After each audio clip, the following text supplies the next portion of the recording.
Black people can't go for a run, walk around our own neighborhoods, go for a drive, sleep peacefully in our own homes, own a toy gun, a hairbrush, or a phone without the fear of being shot. Hi, my name is Addie and I'm 14 years old. In my community and around the world, I was seeing all these protests after George Floyd got killed. I felt so useless for a time because I wasn't allowed to be a part of it. Why Black Lives Matter to me is because I shouldn't be afraid to cross the street. I shouldn't be afraid to go to a grocery store or own a toothbrush or a hairbrush. I see these injustices going on around me that are forcing me to grow up before my time. They are forcing me to become an activist. I don't have any other choice. Well, my first step was I practically begged my dad to let me go to every protest we could find. He said, "I'm afraid because some of the protests are getting violent and I don't want you to get hurt." So me and my dad eventually reached a compromise, which was holding up signs on my street.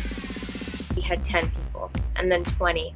The next day we had 30, and then 40, and then 50. And soon we had hundreds of people on the street corner holding up signs with us in solidarity. The most impactful sign that I held up was a sign that said, "Will I be the next George Floyd?"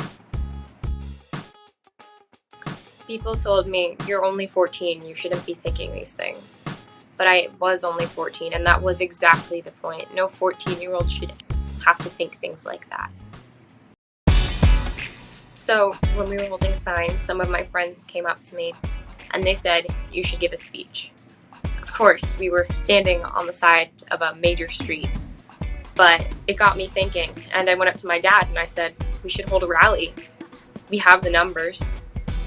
And he said, "Okay." My dad was so important to me throughout the process. He was the one who told me to hold up signs on the street corner. He was the one who told me that we could hold the rally and helped me plan meticulously every step of the way. Throughout the whole process, he was just there for me emotionally when I needed to cry, when I needed to vent or yell, telling me that I was going to be okay. I was really nervous though. I did not want to mess up and I did not want to get booed. But I stood up there and I took a deep breath. I was so relieved to get these words off my chest. It felt like they were going through the microphone and out into the crowd. We will make changes happen because I don't want another 6-year-old to feel the weight of the world on their shoulders.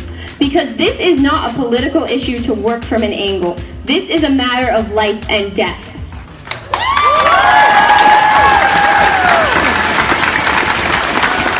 I think that the biggest obstacles I faced throughout this process were, first, dealing with the people who didn't support me.